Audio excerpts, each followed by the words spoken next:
Welcome to Varshini Sahasra creations. అందరికీ నమస్కారం అండి.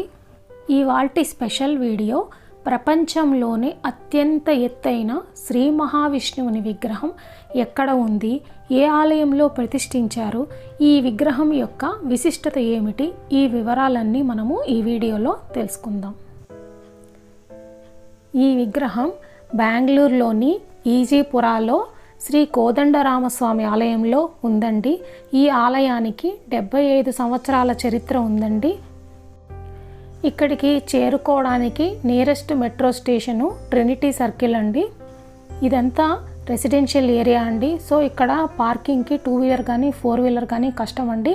దీనికి ప్యారలల్ రోడ్స్లో మీరు ఎక్కడైనా కానీ పార్క్ చేసుకుని ఈ గుడిని దర్శించుకోవడానికి రావాలండి.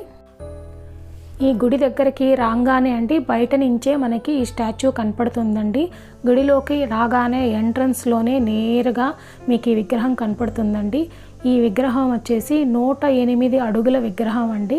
ఇదంతా మొత్తం ఏకశిలా విగ్రహం, అంటే ఒకే రాతితో తయారు చేసిన మహావిష్ణువుని విశ్వరూపం యొక్క విగ్రహం అండి. ఈ విగ్రహం చూడటానికండి నిజంగా 2 కళ్ళు చాలవండి. చాలా పెద్ద విగ్రహం ఇది.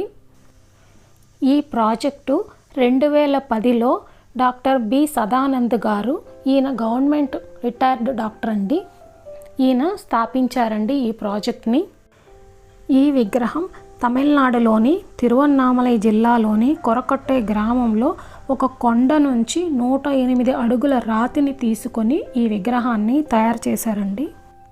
ఈ విగ్రహం యొక్క బరువు 420 టన్నులండి. ఈ విగ్రహాన్ని తమిళనాడు నుంచి కర్ణాటకలోని బెంగళూరుకి తీసుకురావడానికి 240 చక్రాలు ఉండే ఒక పెద్ద ట్రక్కులో ఇక్కడికి తీసుకొచ్చారండి.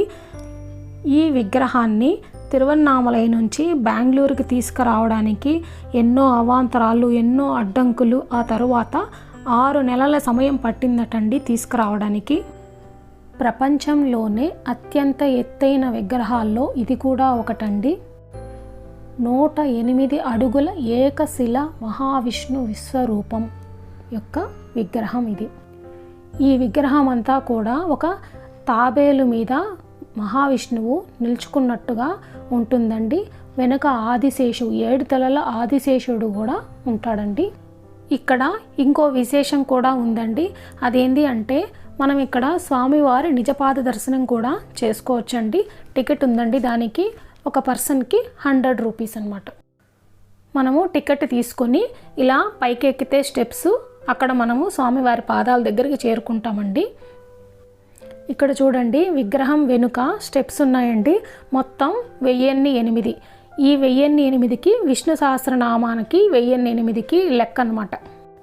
విష్ణు సహస్రనామాన్ని 1008 చిత్రాలుగా ఈ స్టెప్స్ దగ్గర రూపొందిస్తారట. ఈ గుడి రెసిడెన్షియల్ ఏరియాలో ఉందండి. అందుకే మీకు చుట్టుపక్కల ఇల్లులు, అపార్ట్మెంట్లు అన్నీ కనిపిస్తాయండి. మధ్యలో ఉంటుందన్నమాట ఈ గుడి.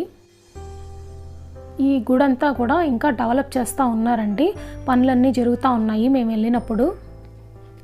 ఈ మెట్లన్నీ ఎక్కాక మనము స్వామివారి నిజపాద దర్శనం, అంటే స్వామివారి పాదాలని మనము చూడొచ్చండి. ఇక్కడ photos, videos not allowed. So మేము అందుకే ఇక్కడ మీకు ఆ వీడియోని చూపించలేకపోతున్నాము. ఇక్కడికి వెళ్ళి దర్శనం చేసుకొని స్వామివారిని ప్రార్థించుకొని మనము రావచ్చండి.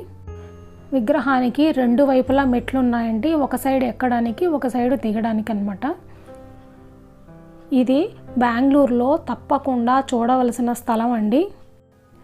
ఈ విగ్రహాన్ని దర్శించుకున్నాక మనకు వచ్చే అనుభూతి నిజంగా మాటల్లో చెప్పలేనిదండి. చాలా సంతోషంగా, చాలా ప్రశాంతంగా ఉంటుంది ఇక్కడ వాతావరణం.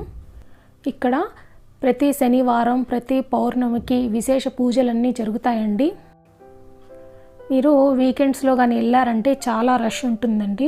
మామూలు రోజుల్లో అయితే కొంచెం తక్కువ ఉంటారు. మీరు శనివారాలు, వీకెండ్స్లో దర్శించుకోవాలి అంటే ఉదయాన్నే 7 o'clock కల్లా గుడి ఓపెన్ చేస్తారండి. మనం ఉదయాన్నే కానీ వెళ్తే ప్రశాంతంగా దర్శనం చేసుకొని రావచ్చండి. ఈ వీడియో కనుక మీకు నచ్చితే లైక్ చేయండి, 10 మందికి షేర్ చేయండి.